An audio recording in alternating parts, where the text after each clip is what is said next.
No.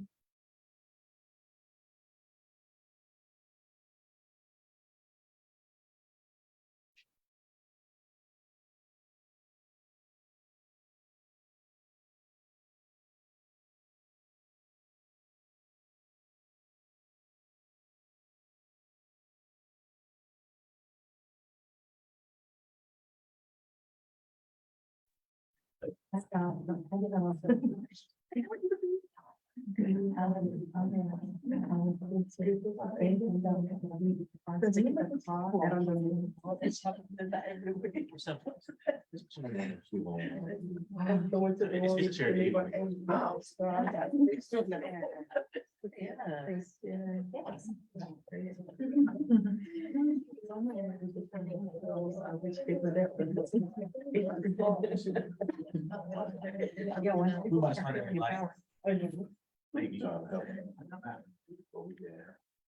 Welcome to the May 2023 Health Equity Forum. Thank you guys for joining us today. This meeting will be recorded on Facebook and it will be streaming live on our Facebook. And it will be recorded. Please make sure your devices are on mute. If you have any questions, please feel free to post them in the chat or raise your hand. Once again, welcome. And the next voice you will hear is our program manager, Karina Linder. Thank you so much, Keith. Thank you all for joining today's Health Equity Forum. Our focus today is on mental health, as this month is Mental Health Awareness Month. And so we are delighted to have all of you with us today. We have great content prepared for you today. Like Keith mentioned, my name is Karina Limerick. I'm the program manager for the Office of Health Equity and Racial Justice here at the Anne Arundel County Department of Health. I'd like to thank the Hirsch team as well as DOH senior leadership for their contribution and support to today's Health Equity Forum.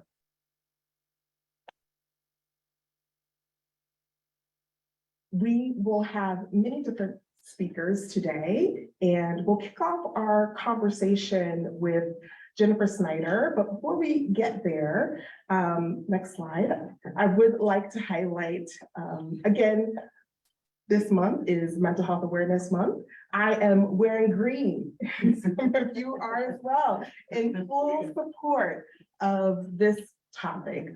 DOH has kicked off a Be Green, Be Seen campaign. I see heads nodding. I hope that you've been a part of this campaign because we certainly want to hear from you during this month.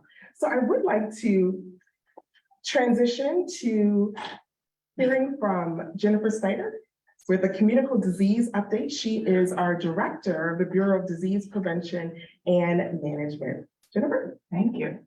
So I just want to briefly talk about monkeypox or mpox, excuse me.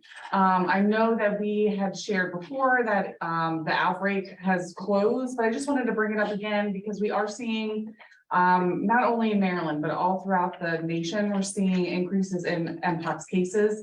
So we just want to remind everybody, if you can go to the next slide, that we are still vaccinating. We are still offering the mpox vaccine. The information is right there. You can walk in.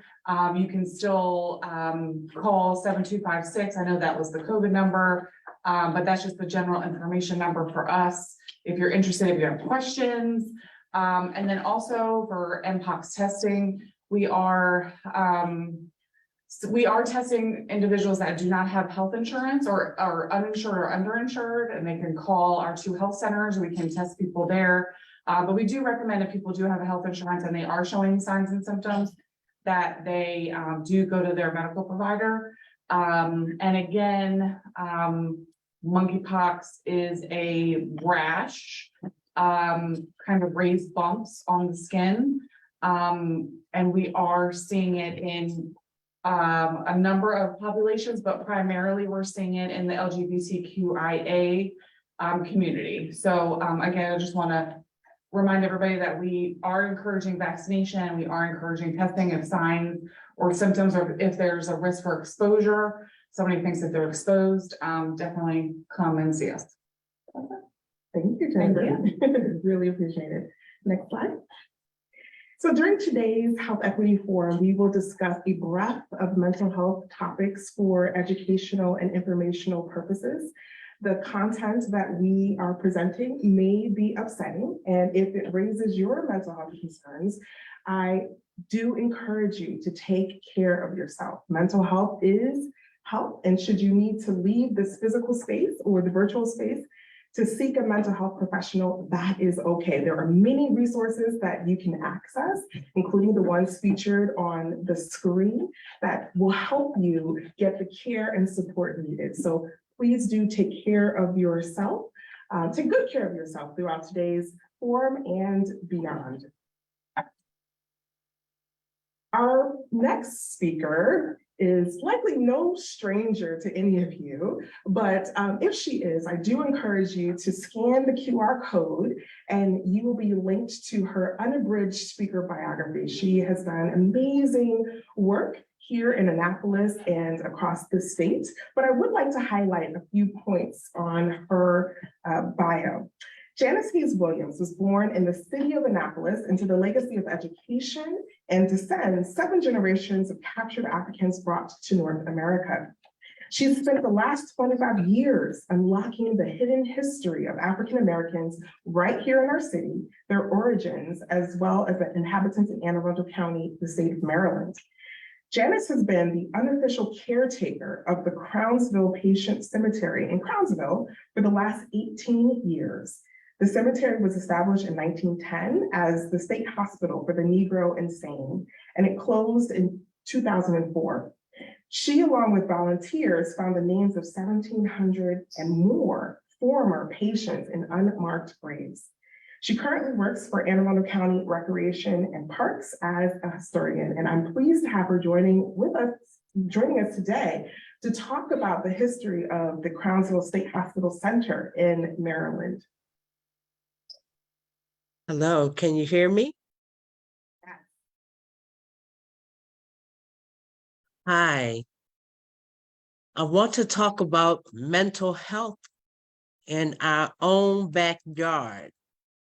This hospital, when it was established for Negroes who could not handle emancipation.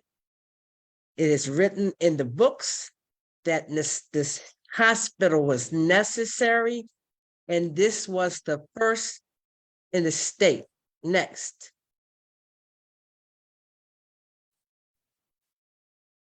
Before Crownsville, African Americans were in almshouses, Bayview, and they needed a place. Everything was segregated, even though they were in one building, but they were apart. These are the places that they came from. Next. When the state decided to build this hospital because of the overcrowding in Baltimore City, they said the rapid increase by African Americans or Blacks was because we could not handle being free. We were enslaved for 200 years, so now we are free. We don't know how to behave. Next. Next. In 1910, the state of Maryland bought 3 farms in Crownsville, 2 of which were white, 1 was African Americans, but the largest portion was a willow farm. When they came to the hospital, there was no hospital built. There was only a willow plant. Next. Here is the only known picture inside of the willow plant. As you can see, I saw this picture 30 years ago, and it took me 30 years to figure out that the man, the Caucasian, was an attendant in the hospital. So when you see baskets were used in all mental hospitals because it was a way to calm the patients. And so this is what they did in Crownsville. Next. when they arrived, Crownsville is the only hospital in this area that was a farm colony. That means you don't need the resources from the outside. Everything you need is right here. Next. This is therapy, but they are farming their own existence. Next. Everything you need, chickens, livestock, okay, corn, potatoes, they farmed it and they cooked it. Next. Next. This barn is still there. If you ever come to these ceremonies, the barn is still there, and now we get to take it down. Next.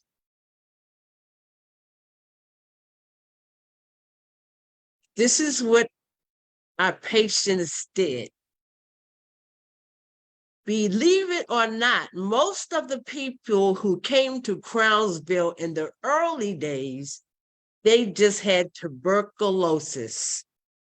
It was a place to go. If you were elderly, this is where you sent your family. Next. This is Crownsville.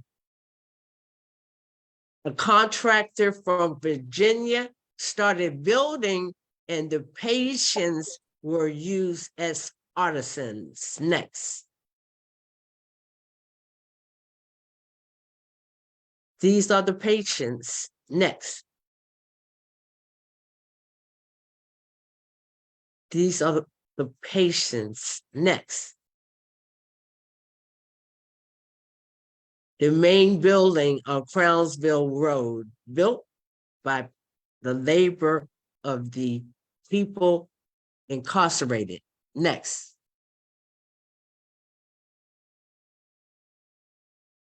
There's Crownsville. Next. This is the staff until integration. I just realized that during our oral interviews, in the 50s, there was a shortage of doctors who were skilled, who were not skilled. They did not have enough skilled doctors in this area, so most of them came from Turkey. They actually had their own Turkish society because there were not trained doctors here in the area to work at Crownsville. In the middle is Dr. Winterobe. As we went through all of our death certificates, he's the doctor. And we have been able to find all of his reports and find out why people were really there. Next. In the 40s, it was a place to just put people who had nowhere to go. The term night doctor was established in Baltimore. People in Turner Station in the city were worried, leery of doctors at Johns Hopkins because they were used as for experiments. So after the Great Migration, many people did not make it past Baltimore. You sleep in the streets, you wind up here. Next. This was a place of learning for doctors. No care about the patients, but this was a place of learning. Next. By the 60s, it was so overcrowded. There were a number of riots. People committed suicide. And believe it or not, during the 60s, some freedom riders were held, I think it was Harford County. They were all brought to Crownsville because if they were freedom riders fighting for civil rights, they must be mentally ill. So they were put in Crownsville until their lawyers got them out. Next.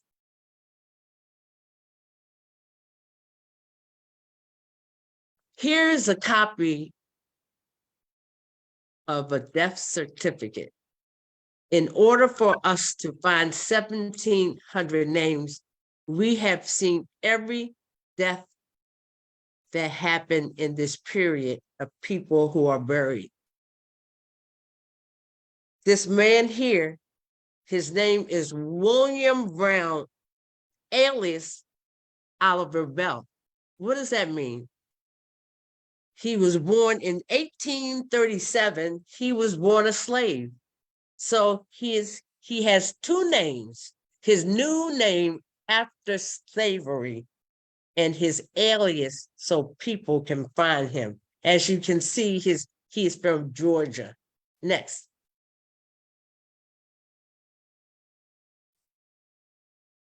Most interesting is Crownsville became a dumping ground for African Americans. Going through the records, we have found people from at least 25 states. Cuba, Santo Domingo, they are from all over the country because they're trying to go north. Slavery is over and they get stuck in Baltimore. So Crownsville is the training hospital. It's a dumping ground until civil rights. Again, next. When the hospital closed in 2004, we were made aware that there was a cemetery. So once we found out there were all these stones with just numbers and no names, a group of us decided to find out who they are. We came every year to say their names as we were looking for who they were. Next. As you can see, our students have been up here. Once a year, we clean up the cemetery. Next. Next. Next.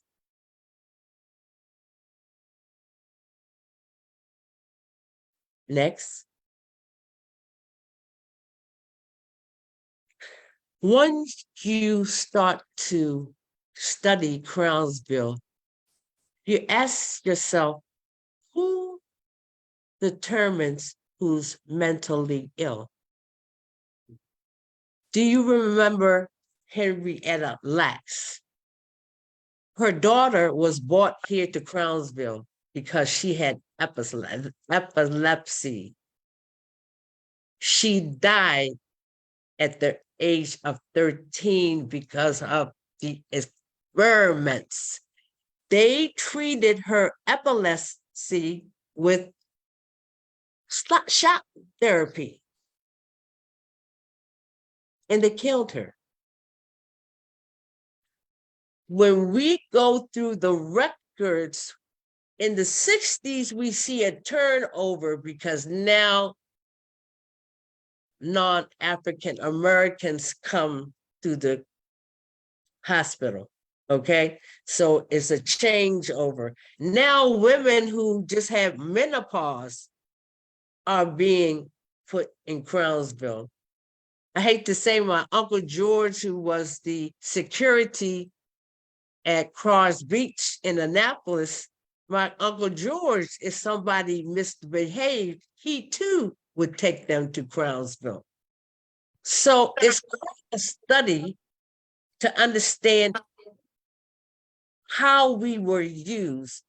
The most difficult part of all this work, understanding Crownsville, is to find out that patients that had no family, you're from Georgia or Wisconsin or wherever, no family will hear from you. So in 1940, the autopsy board was created. When that was created, the number of burials in the Crownsville Cemetery came down, and the bodies went to the University of Maryland to the medical school. So this is going to be a study for many, many years. Once you get in and see why people are there, because they are elderly, do they really have a mental problem? That's the question when you look at mental health. Next. Today, we had a hospital, and now we own it. The question is, what are we going to do about it? And that's up to you, all of you. Thank you for having me today. Do you have questions?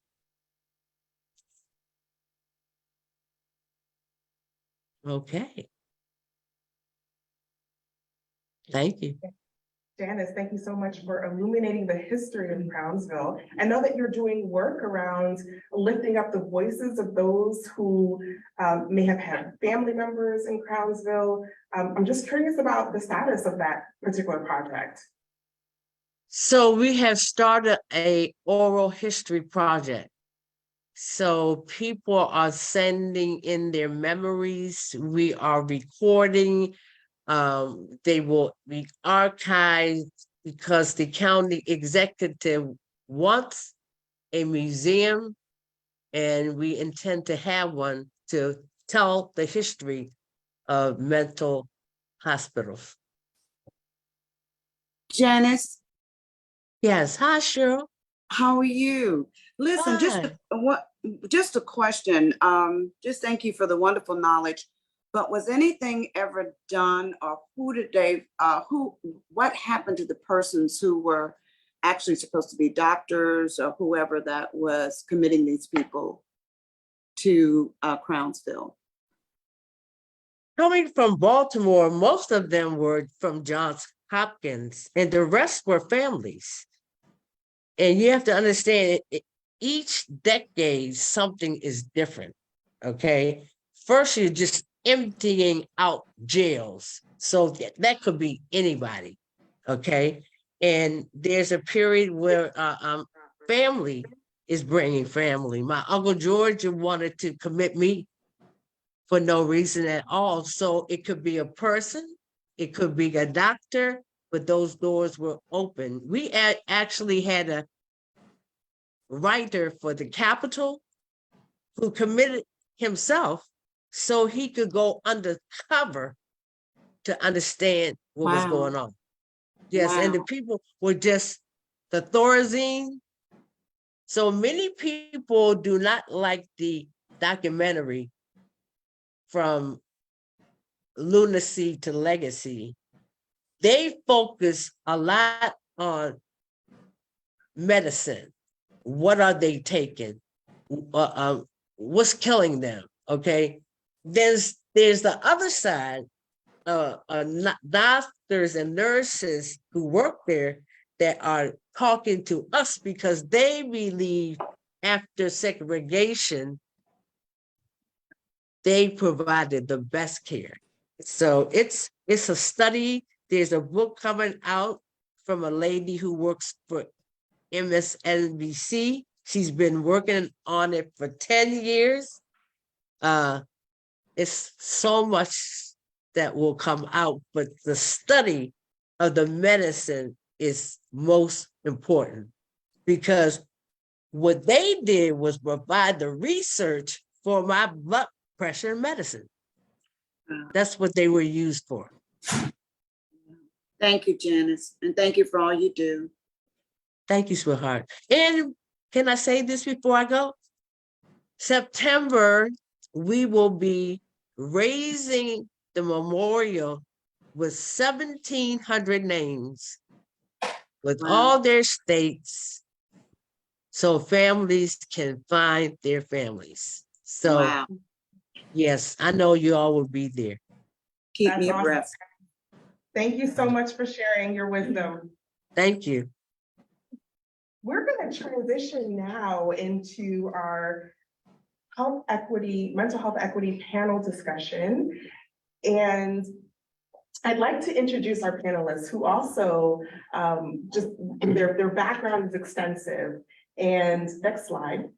And I invite you to scan our QR code to learn more about who they are and the work that they've done. But I do want to highlight key points for each of our panelists. We have with us Chong Yi, who is the founder and CEO of My Life Foundation, where she makes a positive impact on the Korean and overall Asian community through a community-driven approach to behavioral health services. Also joining us today is Darren Ford. With over 25 years of leadership, management, and mentoring experience, Ford serves as the program manager for Anne Arundel County Department of Health's Adolescent and Family Services and the Bureau of Behavioral Health Services. Angel Traynor is the founder and director of Serenity Sisters, Inc., a nonprofit organization serving newly sober individuals in Annapolis, Maryland. Her lived experience as a person in recovery gives her a unique lens as a recovery advocate.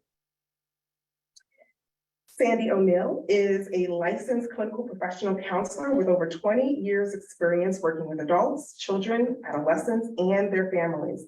She currently serves as the director of Anne Arundel County Department of Health's Bureau of Behavioral Health Services. And last but certainly not least, we have Gabriel Rodriguez, who has built a multifaceted career in the nonprofit, higher education, and arts sector. In May 20 of this year, actually, he began his tenure as the executive director of the Center of Health, an organization committed to providing immigrants with comprehensive educational, family, and health and mental health services. So we are delighted to have all of you with us today, and I'm thrilled to get started on our conversation. So I want to kick off our panel discussion with a rapid fire question.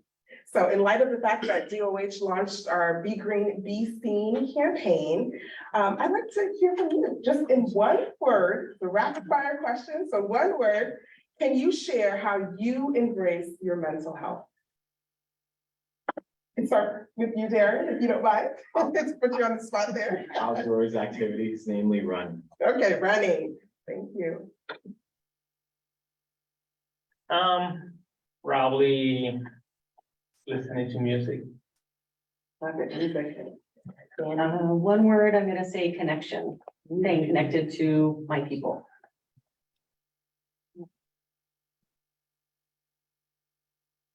I think it's pretty much, I'm connecting with our papers. Lovely. Yeah, And last but not least, Angel, connection. connection. Love it. Love it. And so let's unpack mental health a bit more.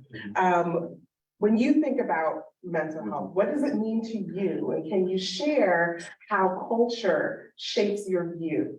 Because we know that, mental health can mean different things to many different people. We may talk about it and think about it differently. So I'd love to hear from you. What does mental health mean to you? And how does culture shape your view?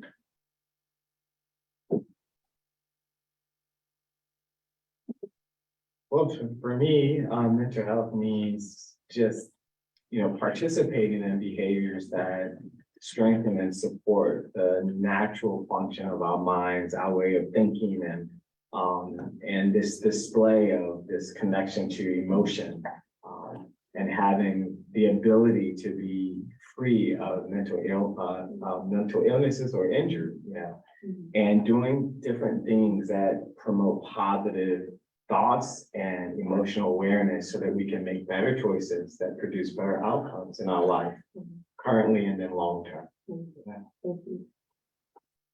For me, mental health is about holistic wellness.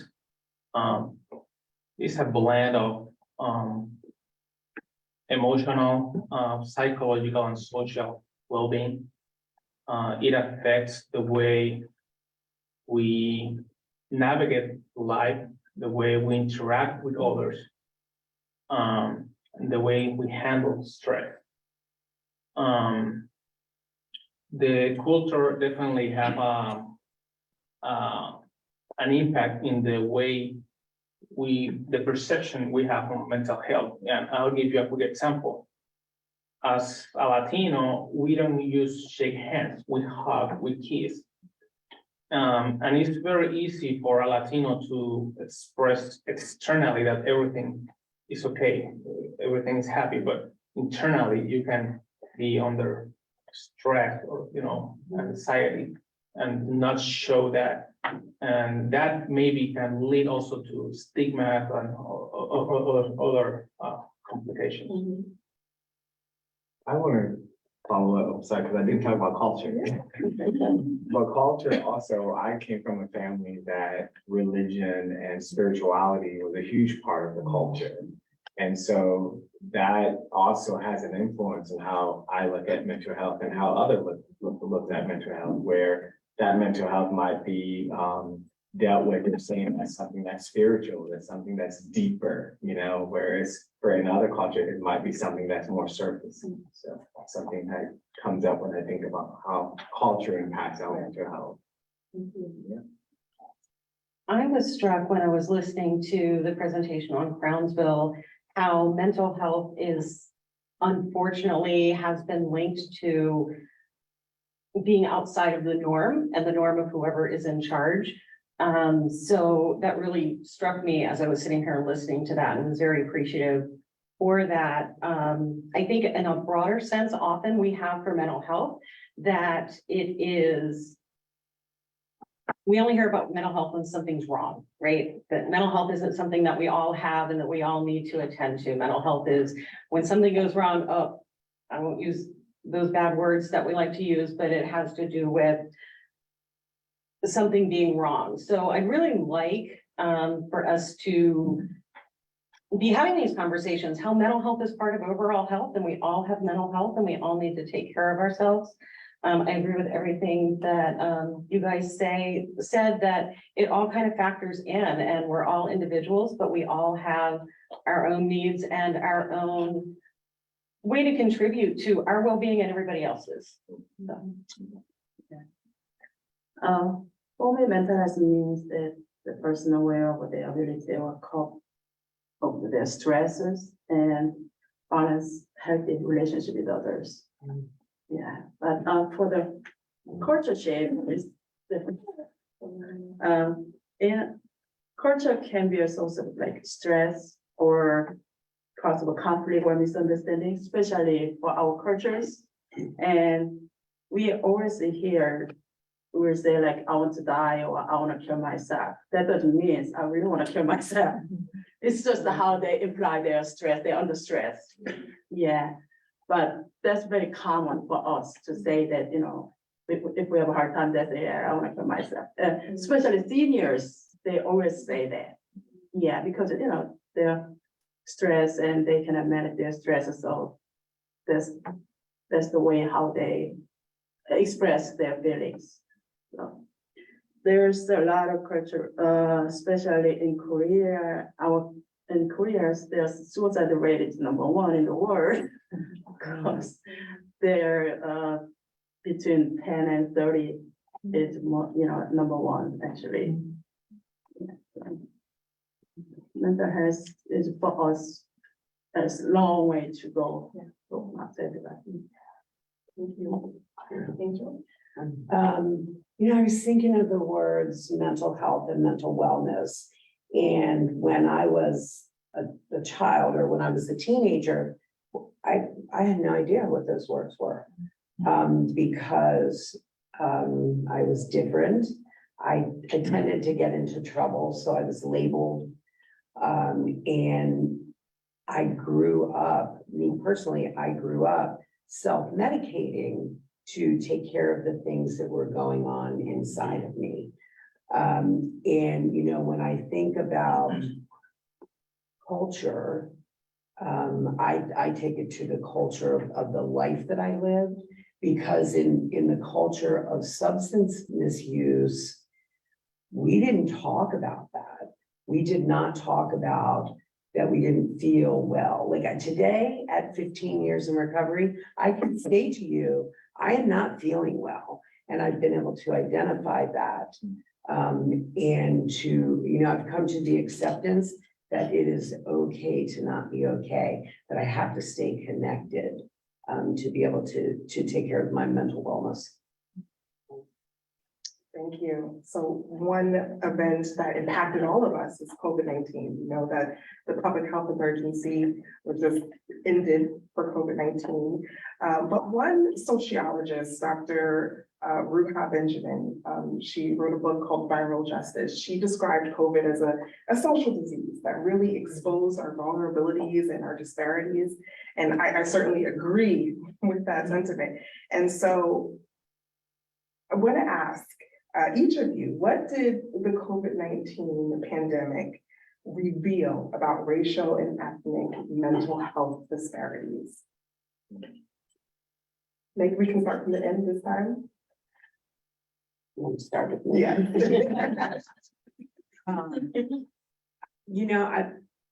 I came out of COVID with the absolute belief that if we did not learn something about ourselves during that isolation and pay attention to what was going on in our world, then there truly is something much deeper. But I think that COVID impacted the under-resourced communities that we have. I feel like it impacted those communities more because, we've got food deserts and we have healthcare that's not wonderful for some people. And that's just my takeaway from COVID, is that if we did not, as a society, learn something about ourselves and what was going on around us, then much bigger issues that we're going to keep working at. I think a COVID-19 pandemic creates stress to the actually world as a whole, and it is a highlight inequality of our systems and healthcare disparity affect the racial and income minority individuals, especially for Asian hate crime. Yeah, it's a related stigma and misinformations. And they create actually the repercussion of this disparity is creating more like mental health, increase depressions, anxieties, or substance use to cope with stress. And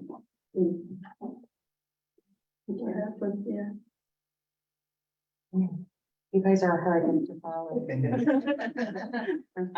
I agree. I think it really just called to mind how important mental health is to our overall health, and just how, I don't want to use the word to define the word, but disparate we're treated and treat each other. And I am glad that we're having these conversations. I'm so excited to be on a panel that we're really here to talk about mental health. So I think that I'm hopeful that is the good that's coming out of it. It was heartbreaking to sit and see that space, though. It was very, very hard. And I think that stays with us. Yes. A lingering memory for sure. Yeah. Yeah. I think the COVID-19 pandemic highlighted a pre-existing issue of disparity. Obviously, there is many circumstances that represent a challenge for mental health, from language barriers,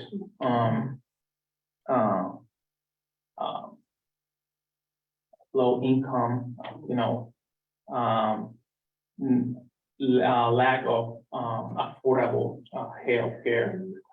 Those aspects affect the mental health. However, I would like to highlight as well a possible element of resilience on immigrant communities or some minorities. The pandemic, probably for them amplified their daily life experiences. For other people were a completely new experience. And probably for some immigrants, it was a little easier to go through the pandemic because it was not something completely new for them. However, I think this highlights the importance of taking immediate action to change this. Well, I think it highlighted a couple of things, well, a lot of things. I agree with everything that everyone said. But I think also just to piggyback on what was already there, what was already going on when it comes to just the disparities that was there, like racially, there were different races that had more advantages. Systematically here, we know that in certain races have had advantages in our countries. And so that became more obvious during the pandemic. And we saw depression and anxiety increase a lot faster in the minority groups because of the state that we have here in the country, as we have noticed and seen and experienced over time. I think it also, speaking about resilience, I think it also revealed the power of resilience that we have as a country, as communities, when communities come together. I saw a lot of communities coming together and being there for one another and really creating spaces for people to talk, and different races gathering together and starting to really talk about the issues, even in the midst of the pandemic, which was, when you think about it, surprising, to see that happen. But we also saw there was a lack of competency, cultural competency, and with providers that was needed during that time, because for African Americans, there's a history of just things being done, as my cousin spoke about, to other African Americans in hospitals and being used as experiments. So this was a very hard time for African Americans, and really having to trust, providers to go in without issues. And are they going to see someone that's like them or that look like them, or teenagers? Will I see someone that looks like me if I go and try to get help? And will they understand where I'm coming from, my history? So that was definitely revealed even more during this time. And Thank you. Yeah. I want to stay with you for a bit, and just really just kind of like center our thoughts on youth. So what can you share about the need for mental health care among youth here in Douglas County, and the parallel problems that families face in seeking that care? Yeah. So definitely there's been an increase in suicide with our youth. There's been an increase with substance use. Angel has spoken about numbing oneself, as a child. There's a lot of kids who are beginning to use substances to numb their feelings as they're noticing things that like parents are losing their jobs because of the economy changing. These are some parallels. The economy is changing, so things are more expensive, food's more expensive, rent's more expensive. So they're experiencing the stress of their parents and watching their parents and how they're dealing with it. And then they're learning how to deal with it through either their parents or the lack of the examples. So we're seeing a lot of that. We're seeing an increase in violence in our schools. A lot of kids are dealing with bullying, and so that's producing anxiety, that's producing depression. And so there's a great need for treatment, right? Like, it's becoming obvious that this need is there. And so I think that it's just important that, families are able to relate to what's going on, and they're being able to go, what are you doing with your kids? Or even the kids are relating to one another and they're coming together. We have seen a rise of youth saying, we're going to take matters into our hands and we're going to see what we can do for ourselves in a good way. But across the board, many families are being impacted by the economy, and many families are being impacted by this increase in violence. And I think it's just a response to, like you were saying earlier, it's just stress. They're overwhelmed and they don't know what to do, but there are providers that can help them know what to do. Yeah, thank you very much. Yeah. So for this next question, I do want to go back to our immigrant families here in Taylor, you and Gabriel, if you can just share, just paint a picture for us about the mental health needs of immigrant families. You kind of spoke about it a bit. If you can expound on your thoughts around just what are the needs of our immigrant families, especially as we're also celebrating Asian Pacific American Heritage Month, right? We want to.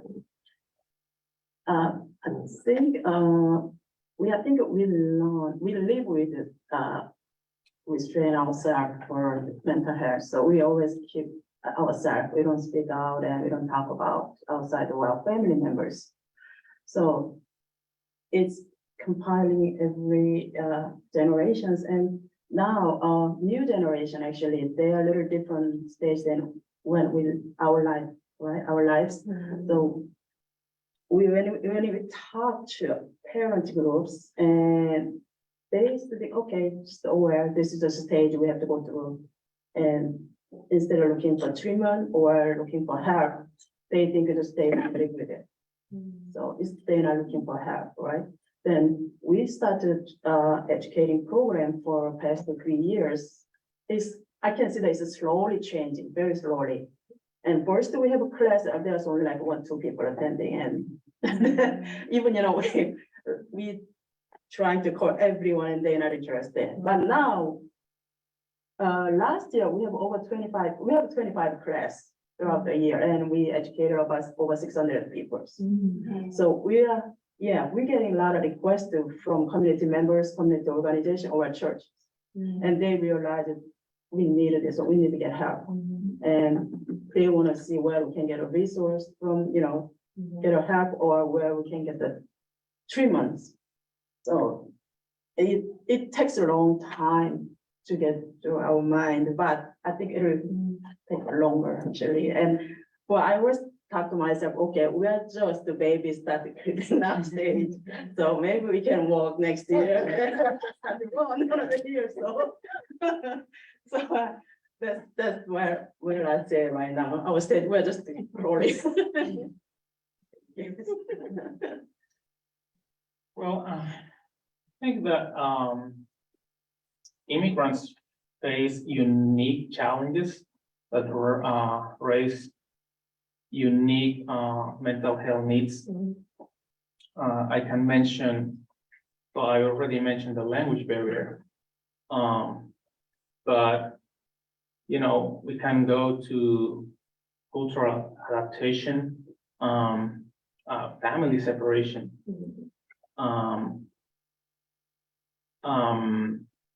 society rejection,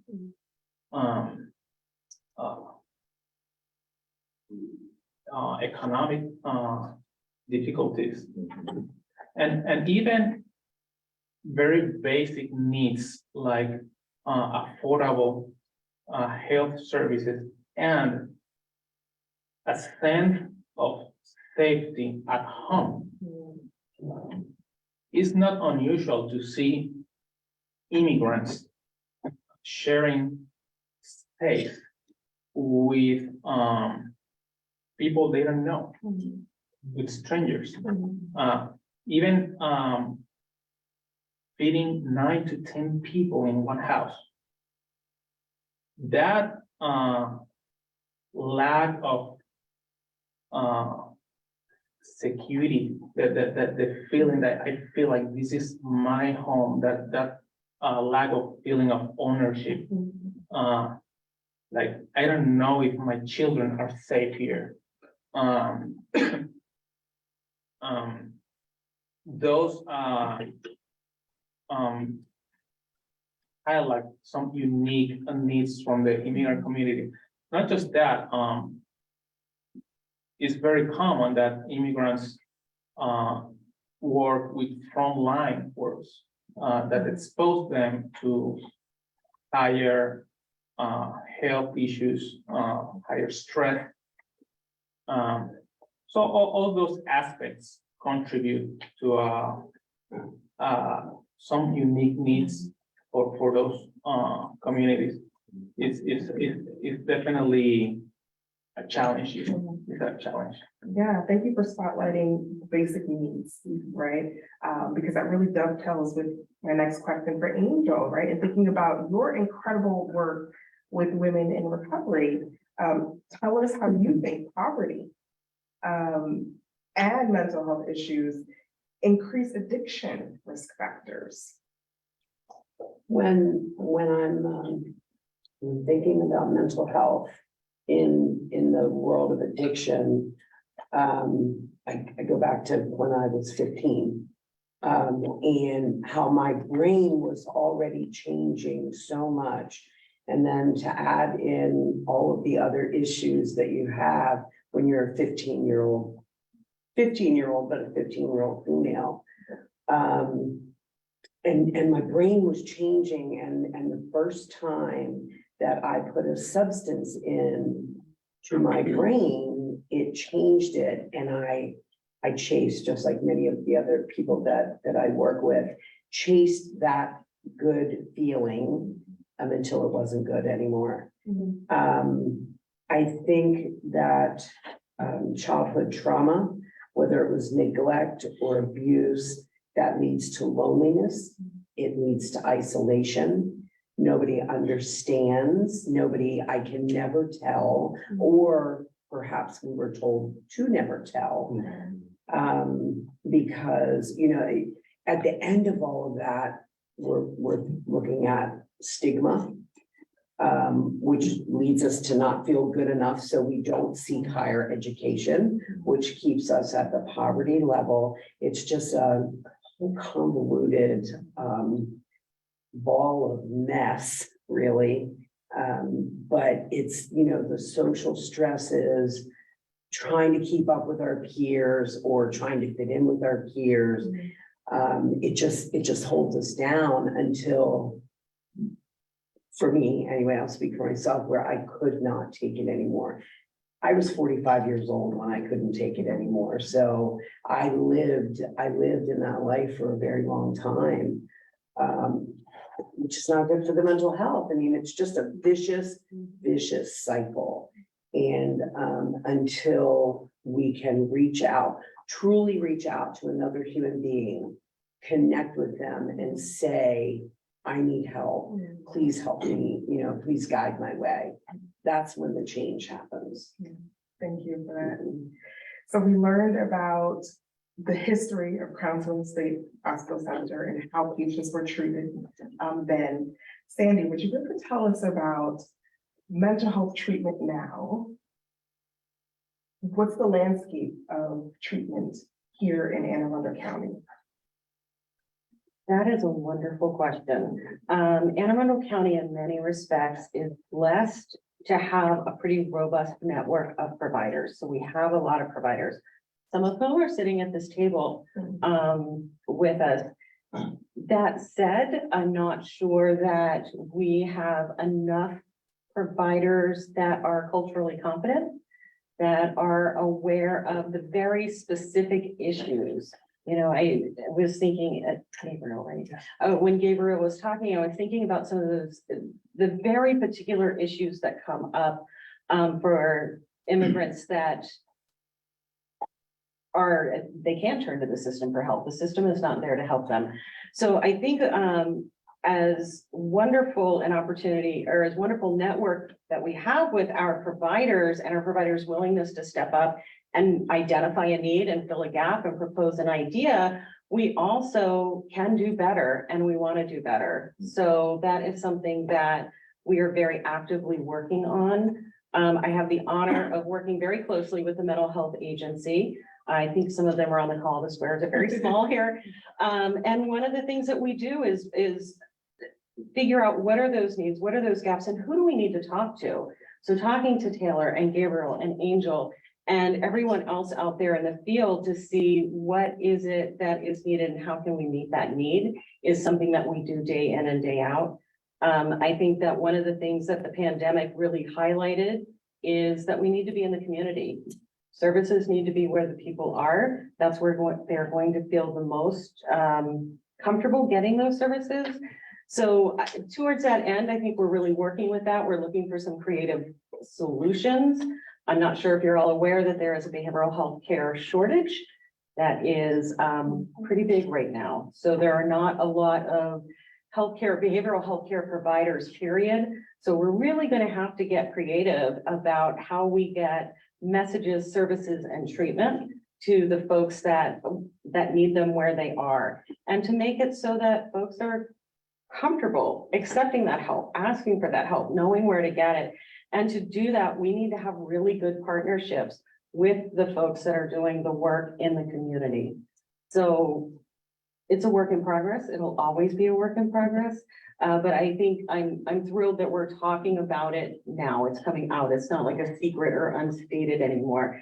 And I'm used to now listening more than I'm talking, so it's a little strange. Just you guys are talking and I'm taking notes. And I'm like, oh, she's gonna ask me a question. So I'm here to listen along with my partners at the Mental Health Agency as we try to design something that works a little better for everybody in our county.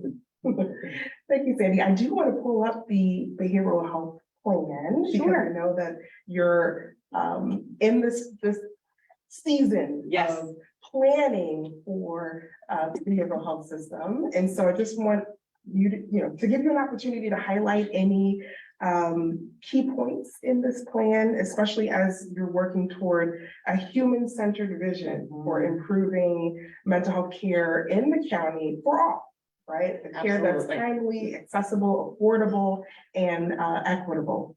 Absolutely. So this is our collective agenda or our roadmap, as you were. Please don't try to read it all. There's a lot of words here. We'll send you the PowerPoint presentation. This is still a draft form. We will be releasing it soon as it's finalized, but things that I really want to kind of pull out for you. It's a 3 to 5 year plan now, which is new. So we're really trying to look forward. We want to highlight education and prevention. We want to make sure that what's out there is of high quality. And we were very intentional in including equity because equity really crosses across everything, but it's something that deserves and needs its own attention. So we're calling that out in this plan, as well as access. And what does that mean? For some, it's I don't know who to call. For some, it's I don't know how to get there. For some, it's I don't know what to say or how to pay for it. So really taking a look at all of that, and then looking at what does health for our community look like. So I don't want you to have to read it. There's not a quiz later. We'll be getting this out to you to really highlight our mission, the standard of care that we have, and our need to really be doing work with the community, in the community, for the community, and by the community. So just in a nutshell, our plan is coming. Thank you. So as we land the plane here, I just have a final question for all of you. In thinking about our collective future ahead, what should be our next steps in championing mental health in our community? And anyone can chime in. Talk. It's not a bad word. I love that you said it's okay not to be okay, because I'm not sure that any of us are totally okay coming out of the pandemic, and just kind of honoring that. So I think talk to each other, and then listening to each other. Yeah, I have to agree with Sandy. It's all about the collaboration. Yeah. It's all about the partnerships that we have, and I love this county. And I say it all the time. I mean, Anne Arundel County does good work. We do it right. And we're always willing to improve. We're always willing to collaborate and talk. I think that's really what it's all about. It's just about talking with each other. Yeah. If you don't talk, you don't get heard. Yeah, I piggyback on Angel and Sandy. Connection, partnership, anytime that we can come together and work as a team on bringing attention to the needs to strengthen families, to strengthen our youth, we need more mentors. We need those communities that support marriages and support the family unit. we need godmothers, and from my culture, we need godmothers, godfathers. Those are the things that are gonna strengthen our communities and really allowing that conversation to continue and promoting all those skills in any way that we can. I just want to highlight a partnership that helped do this recently was a partnership with the Department of Health, the Public Library, and the Naval Academy, and coming together to do an activity for Mental Health Month. And we just got a little report on how that's been impacting the communities, you know. So I think partnership. That's where we're headed. Following that same thought, community is built by families. Even if you're single, you have parents, or maybe you have siblings. Strong families is a strong society. You have weak families, you will have a weak society.